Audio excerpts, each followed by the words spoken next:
Cool. All right, we'll start the next session. Felix Fontein is one of our steering committee members, so quite really glad he was able to join us today and share his expertise on managing secrets in Ansible. So over to you, Felix. Thank you very much for the introduction. And thanks to all of you for coming to my talk. I want to talk about managing or using SOPS to manage secrets in Ansible.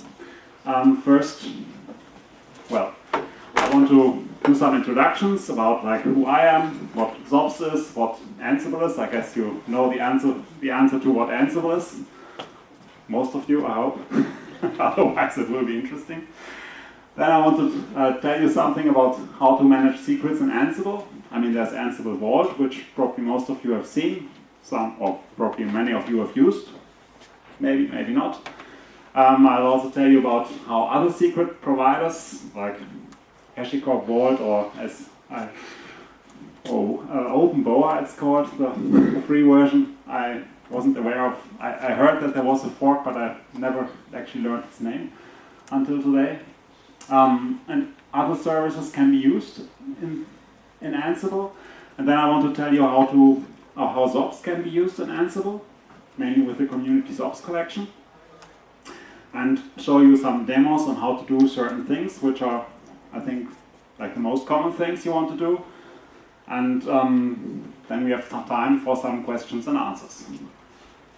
Okay, so who am I? I'm mostly a software engineer who also manages some Linux servers. In the previous company, there were some more. In the current company, I just changed jobs like 4 months ago, so I haven't really started with that much. But I have also my own servers. I'm using Ansible to manage them, so that's why I'm also interested in Ansible. I've been an Ansible user for quite some time. I tried to figure out when exactly I started. I think it was in 2015, might have also been late 2014, I'm not sure anymore. I've been a contributor to Ansible for also quite some time, starting with the obligatory bug fix, which you notice something annoys you, then you fix it, and then you end up doing some more stuff over time. Since the split of the huge Ansible repo into collections and Ansible core, I also started becoming a collection co-maintainer or maintainer for some collections. Probably the most famous one, which if you use Ansible, you've definitely seen this thing in general. I also ended up on the steering Ansible community. I think the official name is Ansible Engineering Community Steering, or is it Community Engineering Steering Committee? I'm not sure. It's like this huge name, which usually just calls Steering Committee, which mostly looks at or after the big collections, Community General, Community Network, and the Ansible Community Package, and some more or less other things, but yeah, depends on how much influence we have in some other parts. Then for SOPS, I got interested or learned about it in end of 2019, beginning of 2020 by reviewing a pull request for a lookup. And then I got interested, tried it out myself, and started using it myself. And that's how I also got a bit more interested in it. I've started contributing to SOPS itself as well in 2020 roughly. And then a couple of years later, in August 2023 I think, I became even a co-maintainer for SOPS. Good, so let me first start with what is SOPS. It started as an internal Mozilla tool. I looked a bit at the history when preparing the slides. Apparently it started around 2016 it was an internal tool originally. They used it to manage their own, to manage configuration for their DevOps work. SOPS is an abbreviation for secret operations. It's also called like an interactive encrypted file editor, because you can use it to edit encrypted files or encrypted structured files. I'll get to that more later. It handles structured data like YAML files, but also JSON, INI, or END files, or binary data. And I'll say a bit more about structured on the next slide. You can basically have access control to who can decrypt files based on basically per file.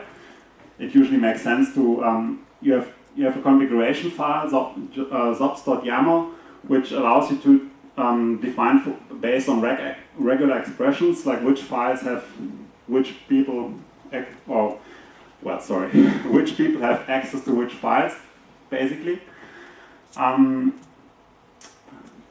One problem was that the project, it was, well, public available, but the problem was that some of the people working on it left Mozilla. Then also the Mozilla employees who were working on it, they didn't have much time anymore for it.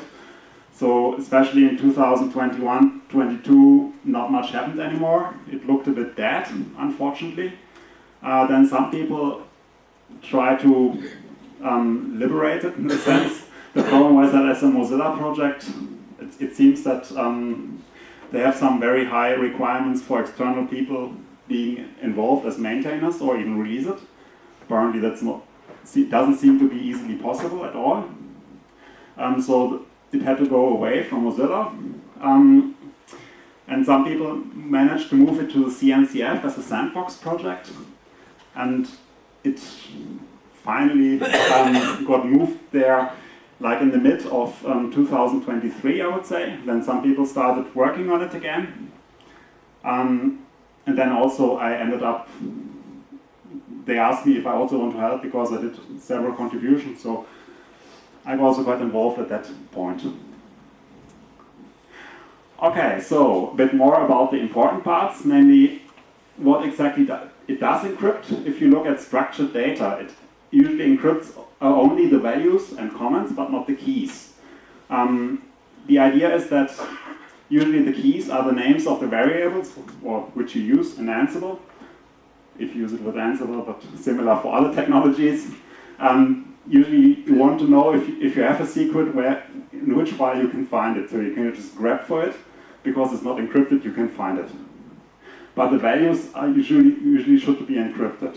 Comments are a bit of a discussion. I mean, I think the main argument for encrypting comments was that often you comment out parts of the config, and you rather want it to be the whole comment encrypted than accidentally seeing some secret in a comment.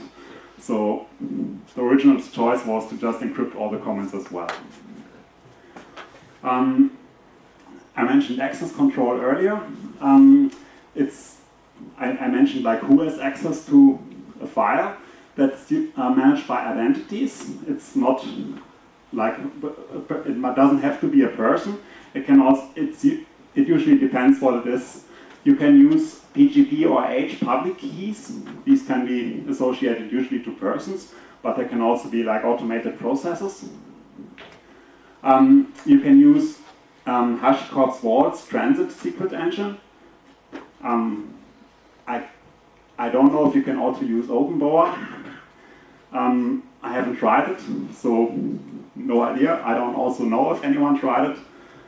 Maybe it just works, maybe not. I'm not sure how compatible they are. You can also use some cloud-based KMSs to access or as basically identities. I think I'm not really using clouds myself, so I never tried these parts. I think the idea is basically that you can encrypt things so that the cloud services can automatically decrypt it using the keys stored safely in the cloud.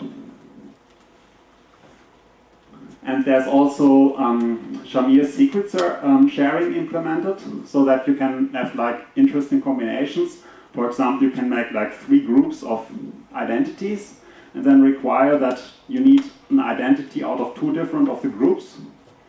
Doesn't matter which of the 3 that you need to be able to decrypt it.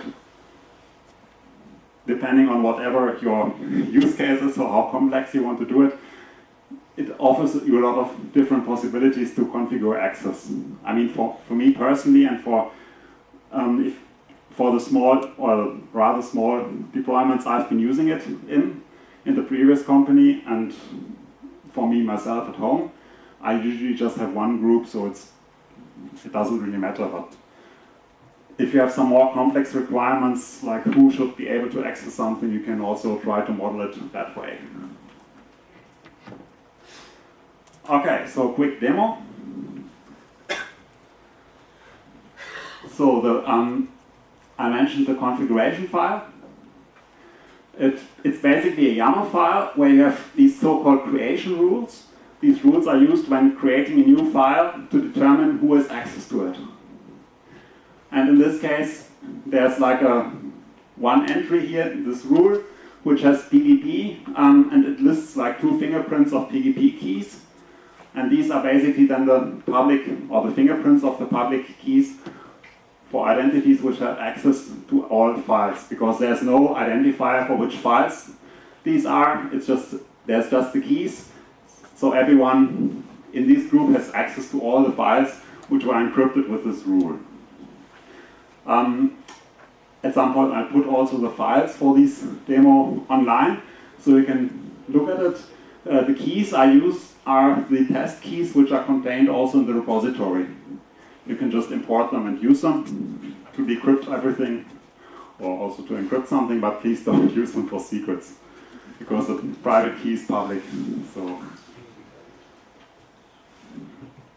good. And now I want to create like a new file, for example, secrets YAML.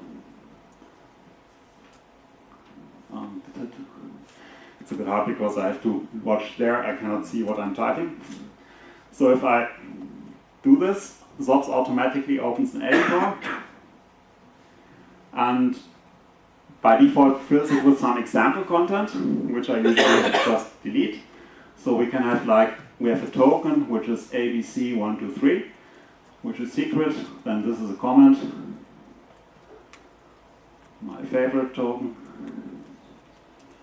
and maybe some more interesting stuff, a list, and then some dictionary in it.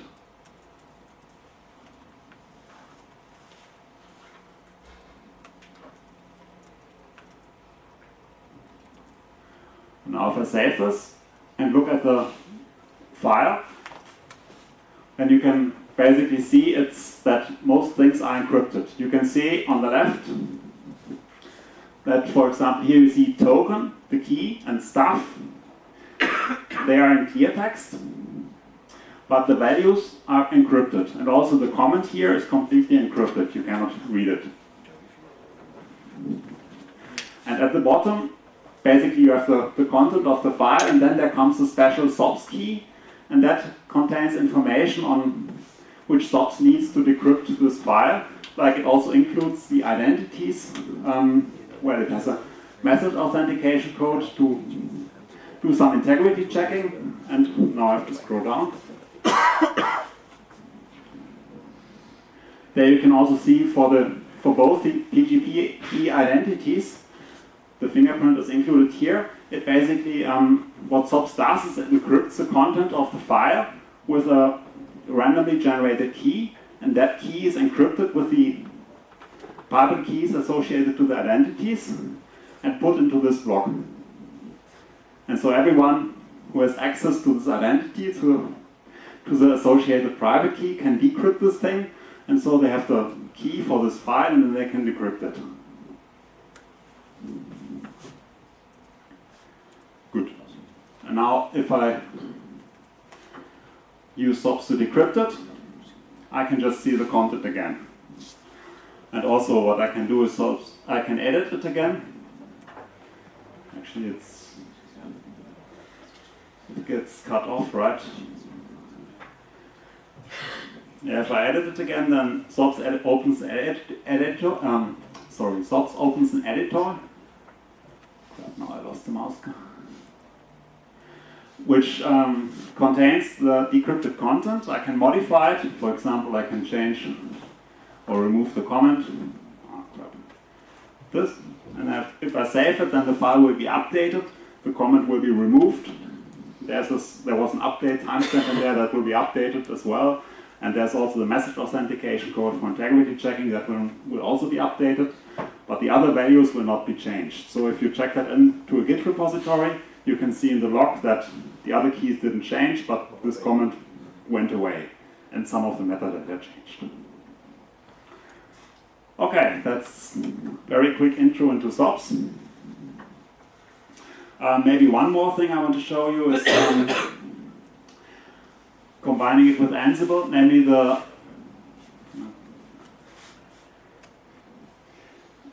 SOPS YAML file, the configuration. You have to include some fingerprints in there. And one thing I did pretty early on was usually what I do to manage these fingerprints is collect the public keys in a file, or in a directory, and then have a script, an Ansible playbook, which takes these files, extracts the fingerprint out of them, and puts them into the config file. So basically I have this playbook, which I've made it an executable by putting Gbang in there for running it with Ansible.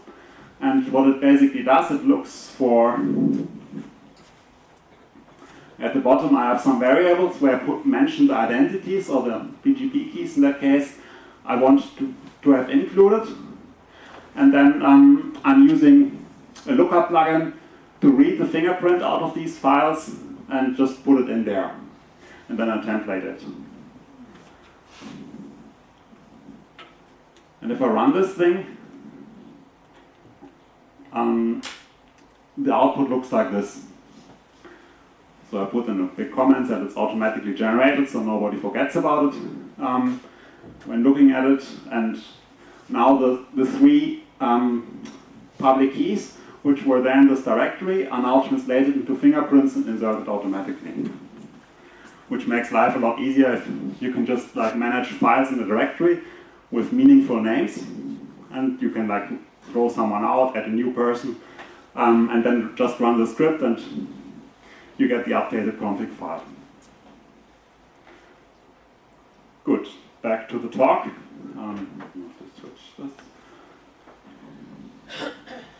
What's Ansible? As promised, I think that you basically know about it. It's orchestration software. It runs through tasks that update state in some way.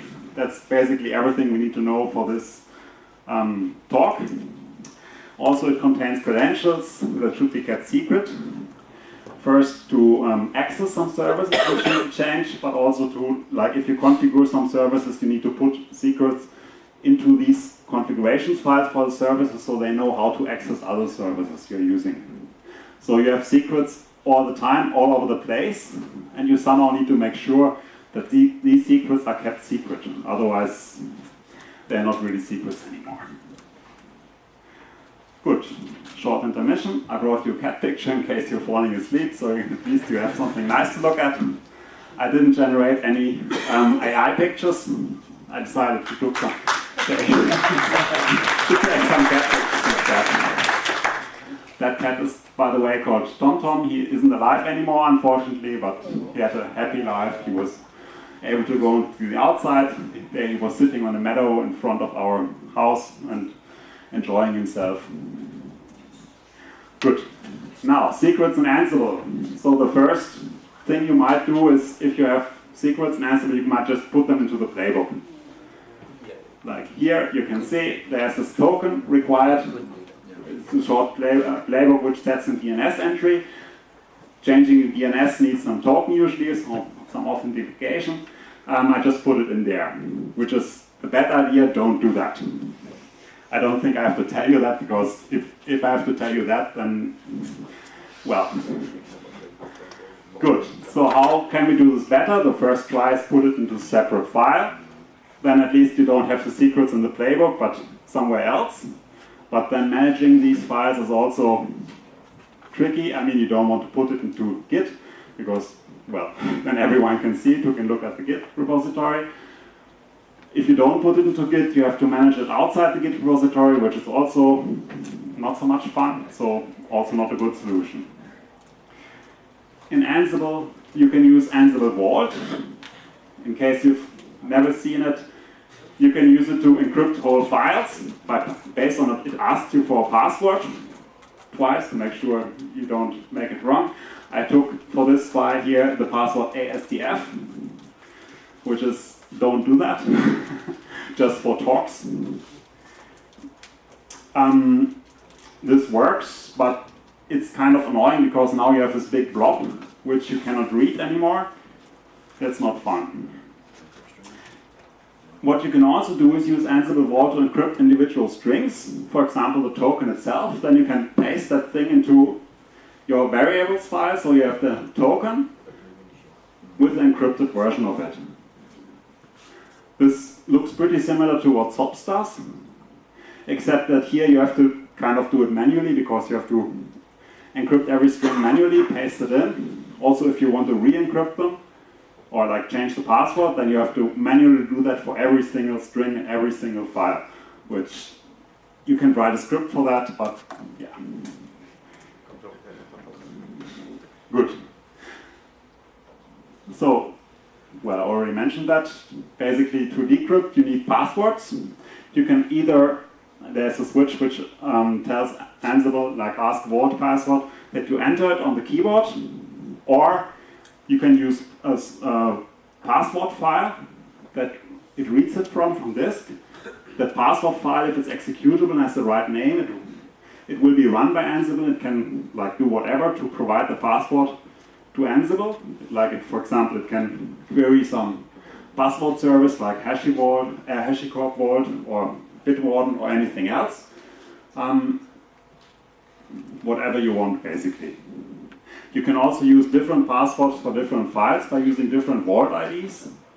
But then every time you run Ansible Playbook, you have to tell it, okay, for Vault ID 1, here's my password file, and so on.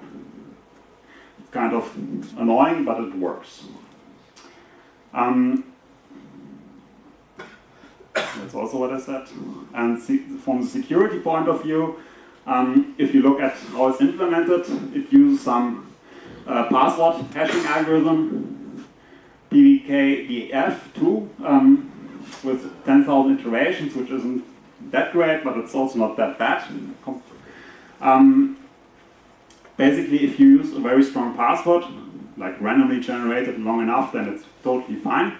If you use something simple, it's not a good idea for multiple reasons. So if you use it, use some long randomly generated password, please. Problems with this. One I mentioned already is changing passwords or re-encrypting. It's not so easy with the included tooling because there's no tool which like replaces all the encrypted or re-encrypts everything in a file. You have to do it manually. And password handling is the next problem because somehow you have this password. Like you can give it on paper to everyone in the team so they memorize it and destroy the paper. You can use some other mechanism to share the password, but still you need to share it somehow. There's nothing included which makes it easier for you. If you're using AWX, I guess then this one has some mechanisms to store that password in probably a better way. I didn't use it, so I cannot really say how it works. If you're not using AWX, you have to somehow manage it. Okay, that's Ansible Vault, like roughly how it works. There, of course, it's possible to use other secret providers, like you can use HashiCorp Vault, you can use BitWarden, and so on. For that, usually there are lookup plugins. I listed up all the ones I know about, which are mostly the ones in community general. And then there's, of course, HashiVault lookup in the community HashiVault collection. They are basically lookup plugins, so you can just use lookup with the plugin names and whatever configuration or the name of the secret you have, and it will just give you the result back, and you can use it, which is usually pretty nice. Actually, for Ansible Vault itself, there's also a lookup plugin, namely Ansible built-in unvault, and there's also Ansible built-in unvault filter. Just want to mention that because I actually didn't know about the lookup until I accidentally saw it recently. Using lookups has some disadvantages. First, there's no easy way to query an ungrouped set of secrets. for example, all the secrets you need for a playbook. So basically, you need to query every secret individually. Or if you use a good naming scheme, which like fits for your playbook, you can use some bulk query to query all of them. But you have to do it kind of manually, and there's nothing which helps you easy. It's not like an Ansible Vault where you can encrypt like a whole file, or like put several strings or encrypted strings into one file and decrypt everything at once. Also, there are some pitfalls, namely a lazy evaluation mostly. If you like use a vars thing to put lookup call into a variable, and then every time you use that variable, Ansible will only evaluate it at that point. And so every time you evaluate it, it will do one query, which can be pretty slow. Especially if you have many hosts, it will evaluate it for every host individually. So that's not usually good. So the best thing is usually to use set fact and also put run once next to it to avoid it to querying it too often. Now that's something you have to think about, that you have to do manually. It's not so, it can be annoying. Generally, it would be nice, especially for secret providers, to have some replacement for the vars file directive, because in Ansible, you can, if you use Ansible Vault, you can just use vars files, put in completely encrypted files or files which have encrypted strings, and it will just work. You can also use or put them into host vars or group vars, it will just work. You can also use the include vars action to dynamically load variable files. It will also just work if there are encrypted variables in there.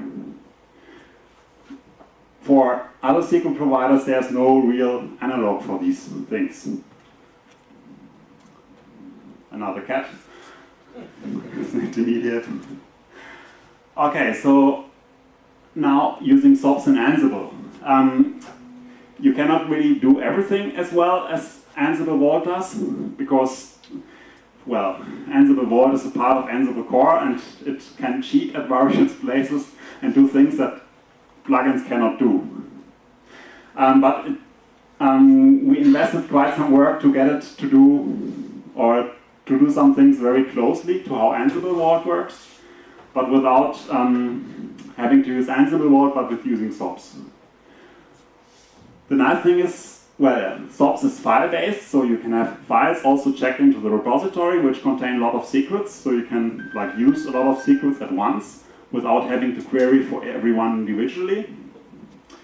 There's some tooling for re-encryption, rekeying, or modifying identities.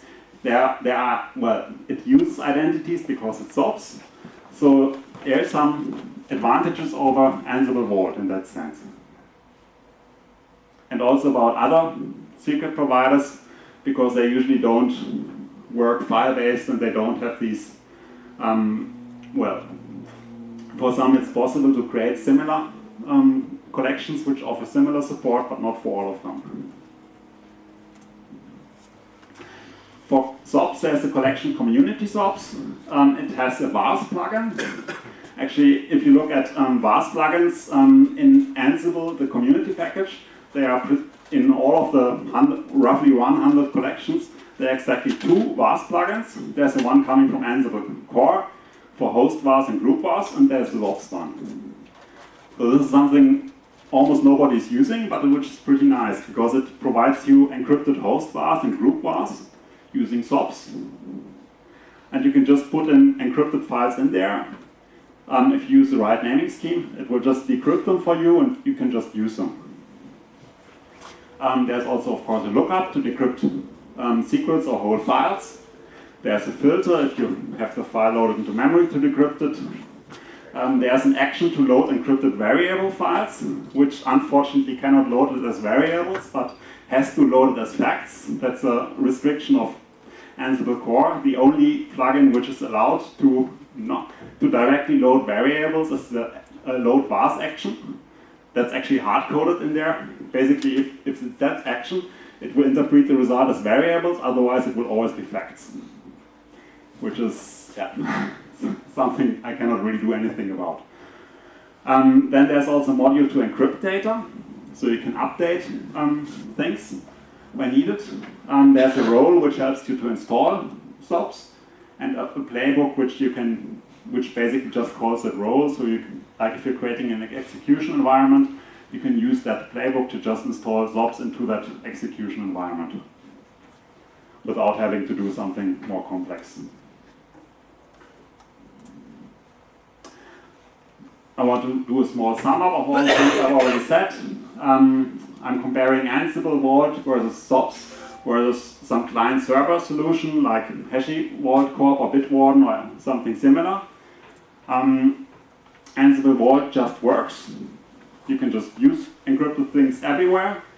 For SOPS, you have not everything works, but with the collection it works pretty well. You have to do some replacements in some cases, but not everything just works. For client-server solutions, you usually have to stick to lookup plugins with all potential problems or things that work. Ansible Vault uses passwords, SOPS uses identities.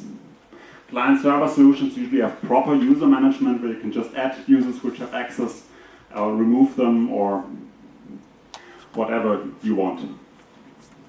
Which is usually more flexible, but identities I think are a good compromise between having to share one password with having like full-blown user management. And then there's a big third topic, namely being able to work offline. Ansible Vault completely works offline as long as you have the password. If you have some a password script which needs some online service to run, obviously it doesn't work if you don't have a backup copy of the password, but otherwise it just works offline. For SOPs, offline is possible. I mean, if you have the private keys you need, like for example PGP keys, if you have them on your local machine, it just works. If you need to connect, or if you need some HashiVault instance or some cloud servers or KMSs to access them, you need some internet connection for that. And for the client server solutions, usually, well, if you want to work offline, you need some cache or proxy. Otherwise, you need a live connection. This can be really useful, for example, if you manage your whole infrastructure, including your secret provider. And if everything goes down, you have to do disaster recovery, you have to bring up your secrets provider, and you can't because all the secrets are in the secrets provider, and you cannot access them, you're kind of screwed. So it's nice to have some backup solution. Okay, some more demos. This one is about using variables in Ansible encrypted with SOPs. So there's first the vars plugin, and then there's this load vars action, which loads vars files and decrypts them. And it cannot give you variables, as I mentioned before. Ansible doesn't allow it, but it can give you facts. And there are like two options for there's an option for the module where you can choose between whether it should interpolate variables if it finds them, or whether it shouldn't. Because once you have a fact, it's like a fixed string, it will not be evaluated anymore. So basically on load time you have to evaluate or not evaluate. It's not like with variables which we lazily evaluate whenever you use them. Okay. So, maybe let me go find. I prepared a small demo where I have, of course, SOPS configuration. I have a group vars directory where I have like an unencrypted file, all.yaml, and I have an encrypted file, all.sops.yaml. Then I have some host variable file with encrypted and unencrypted file for localhost. There's like a secret vars encrypted variable file. And there's a playbook, and of course a host file and an Ansible config. The Ansible config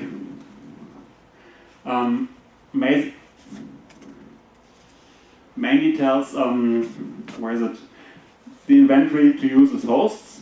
And then the important line, there's vars plugin enabled. It lists both host group vars. That's the default plugin included in Ansible Core, which loads group vars and host vars. And it also names community.sops. That's the VAS plugin included in the community.sops collection, which also looks in host VAS and group VAS for files having sops or ending with sops.yaml or sops.yaml and automatically decrypts them. Now if I look at the playbook,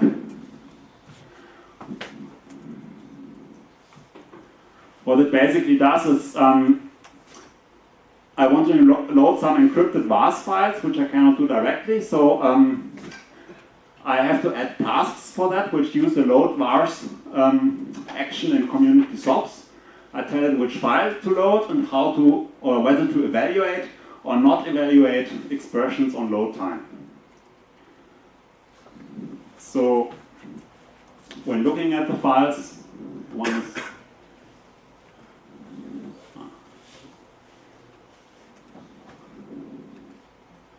the secrets one. Oh, well, maybe I'll open them with SOPs. No, sorry. Ah, crap. It's kind of hard if you don't see anything. That was the secrets YAML file. Basically looks like this.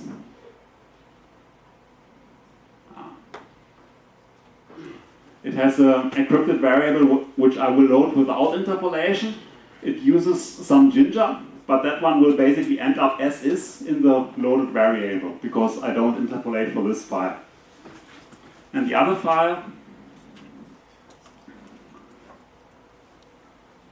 is I put in a variable called encrypted variable with interpolation because that one I will load with interpolation. So I have some Ginger expressions in there and they will be evaluated. And similarly in the groups VAS and host VAS files I also put in some variables. So what I can now do is run the playbook.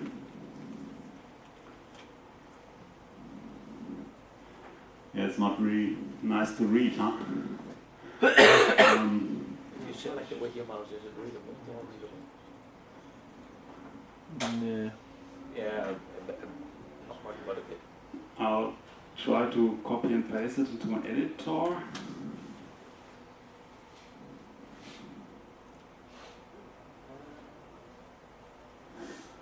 Okay, so what it does is it loads the encrypted variables with and without interpolation, and then just shows all the host variables. And of course, they are all the standard ones. And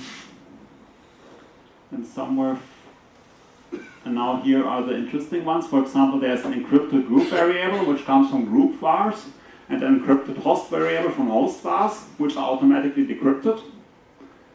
Then there's the encrypted variable with interpolation, without interpolation. The one with interpolation, if you remember correctly here, this one was interpolated, and also that the end here was interpolated, and they have been replaced, while this one without interpolation, you can see this not as a Ginger template is still there, and it won't go away because Ansible won't evaluate it. Loading it without evaluation can be useful if you have something like which looks like Ginger 2 in there, which you really don't want to be evaluated. Good. I think that's basically this demo. Let me switch. Get rid of this one. Yeah, another demo is about loading and updating a file. This is also something pretty common. For example, you want to create a TLS private key for use with TLS, and you want to store it encrypted in your repository. So if you want to use it, you have to decrypt it. And if you want to create or update it, you have to like decrypt it, then update it, and then store it encrypted again. And one way to do it with the collection is, I think I have two examples here. It's kind of really hard. Maybe shrink your terminal by one row. Yeah, the problem is I cannot see the mouse cursor. Oh, the mouse cursor, okay. If I try to do it, it won't be fun. So. Oh, but I can tell you the commands to do that. If you Ah, wait, I'm in the wrong directory anyway. Because this is Terminator. Yeah, that'll work as for the shell will take it. So I have two playbooks here.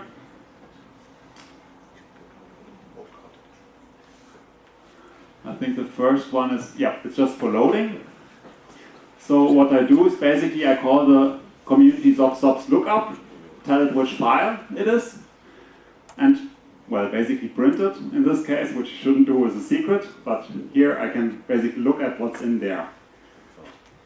And I can also just use the built-in file lookup to load it, and then pass it through the community.sops decrypt filter, which will also decrypt it. And there it cannot guess some of the parameters like input and output type from the file name because it doesn't have a file name, so I have to provide it if it doesn't just work. Here I'm telling it the input type is JSON because if I encrypt the binary file with SOPS, it will just store it as a JSON file.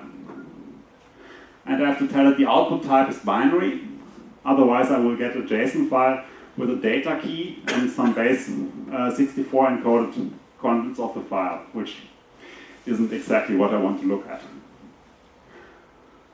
Yeah, and here's another example. Basically, I'm loading the secret SOPS YAML file. Then I'm passing it to the Ansible built-in from YAML filter. And then I'm using that and taking the token value out of it. This is one way to get a specific value from an encrypted file. Not the most elegant one maybe, but It works. it works. Seems work. And then there's a second script, or the second playbook, which creates and updates the secret key. It's a bit more complex. There's, I'm using a module called Community Crypto OpenSSL Private Key Pipe, which What's in the name? the idea for pipe is that you can hand in the file. I mean, the usual OpenSSL private key file operates on a file on disk, but I don't want to write the thing unencrypted to disk. So what I can do is pass in the contents of the current contents of the key with a content variable, or I can also leave it away, then the module thinks it doesn't exist, and it basically gives back the private key as a return variable, as a return value. And here I'm using the community.sops lookup to load this private key, the encrypted one, and I'm telling it empty or not exist equals true. So if the file isn't there, it won't report an error, but it will just return an empty string. And then I'm using the default filter to omit the whole parameter if it's empty. This true here is, if you've never seen it before, basically means if you don't put it there, it will just look for undefined, but with true it will also look for empty string, and false or 0 would also work. Yeah, basically puts it in there. I'm adding no lock to make sure that nothing like the private keys won't be put into any locks. I'm registering the result, and then I have a second task which basically looks like when this task changes, for example, because it initially generates a key, or it regenerates it because it doesn't fit the parameters of the module, then this task here is run, which uses the SOPS encrypt module to basically update this file with the text content, which is the private key. And then there's an always clause at the bottom, which is kind of, oh wait, this is a bit too far. What I do is, one thing is that now we have this private key temp value which I registered, which is valid from there on for the next tasks, which contains a private key, and that's a bit not so great. This is kind of a hack, because now I'm using setFact to define a fact of the same name, so that if I use this name again, I will get the fact, which happens to be an empty string. I will not get the registered variable. It's not the most nice hack, but it works. So in this case, it would be nicer if Ansible is a bit more like a programming language, where you have a scope where the variable is defined, but unfortunately that's not the case, so we have to use some hacks here. Okay, and now I can also run these playbooks. The first one was called playbook load, I think.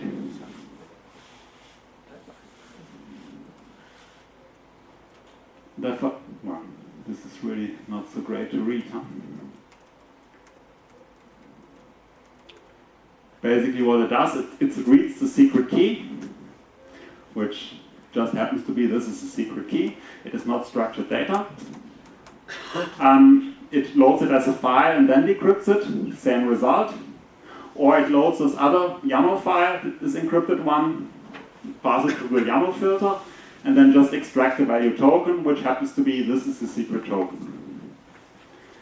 And then the other script is, what's it called again, playbook?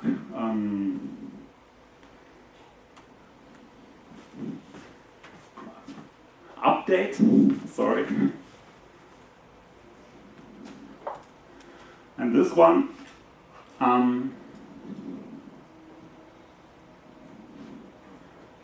sorry. What it does is it calls a module with a non-existing private key, so with no content. It's changed because it generates a key. Then the second module writes the key to disk.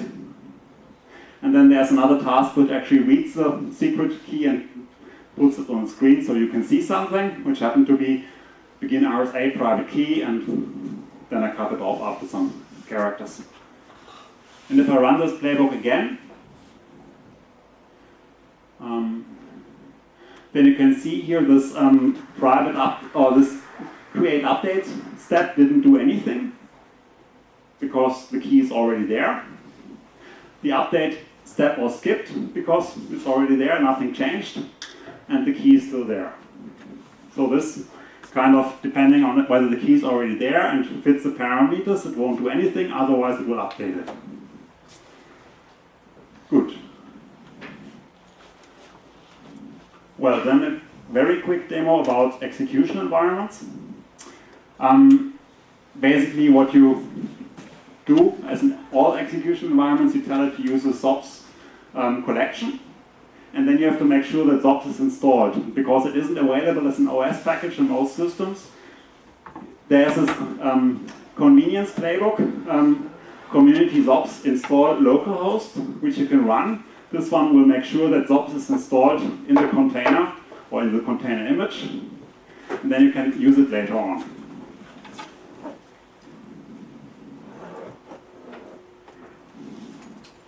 So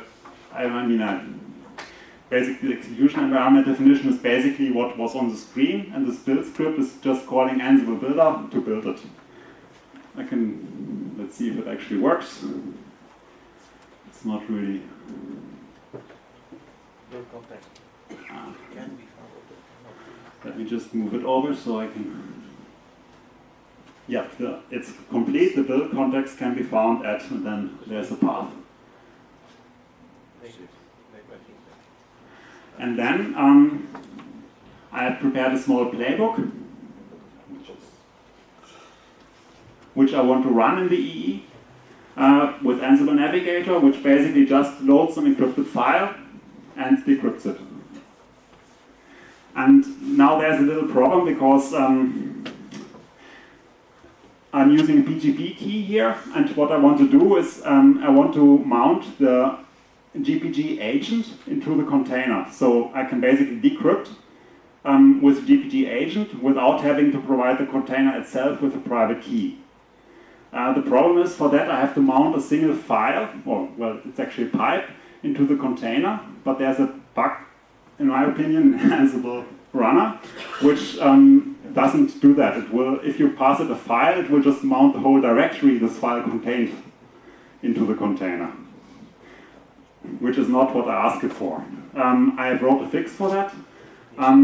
This example only works with a fix. Without a fix, it doesn't work. It took me some time to debug that and figure out what the problem is. But yeah,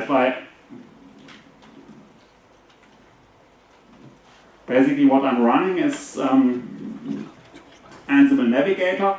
I'm telling it which image to use, pull policy, and so on. This year, basically, queries the file of the extra GPG agent socket and mounts it as root GNU PG s.gpg agent in there as the socket, as read and writable, and then it runs a playbook. And now if I run this, which now let me see if I can, yep, here it is. Basically what it does, it shows the secrets, and basically showing the secrets means that it was able to decrypt them. So it worked, but only with this patch. Good, and now I'm also done. This was the last slide. So if you have any questions, oh crap. You cannot see this. If you have any questions, please ask or talk to me after the talk, because I'm pretty much out of time. We've got time for a couple of questions. Okay, in that case. I have a small question about the key. When you change your key or you want to change how to decrypt some secret, how it's handled and... This is how to.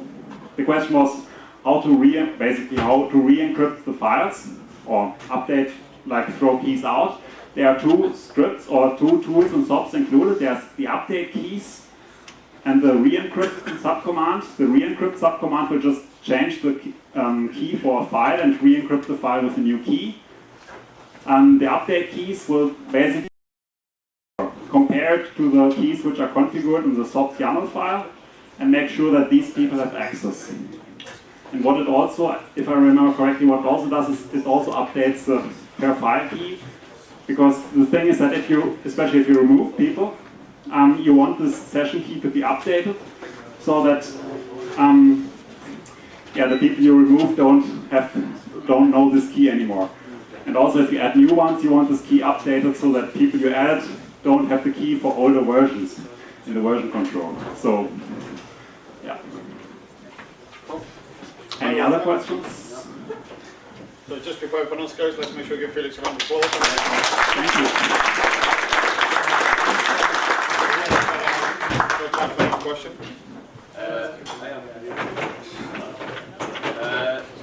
So can you have read-only identities for SOPS as well, or is it always you can write it in? It's basically always read and write. And the question is whether you can read only identities.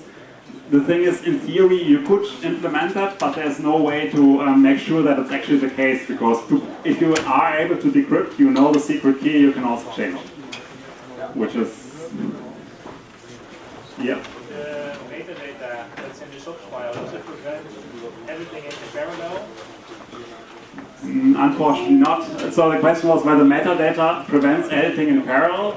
Unfortunately not. You can get conflicts, and these are a bit of a pain point. Someone is working on a merge tool for Git, which can basically merge together different changes to resolve conflicts, but it's not fully implemented. I mean, the best strategy right now is to avoid merge conflicts, which is always the best strategy if it works, but it's of course not always realistic. But yeah, that's definitely a problem which is not perfectly solved yet. Any other questions? If not, then thank you very much.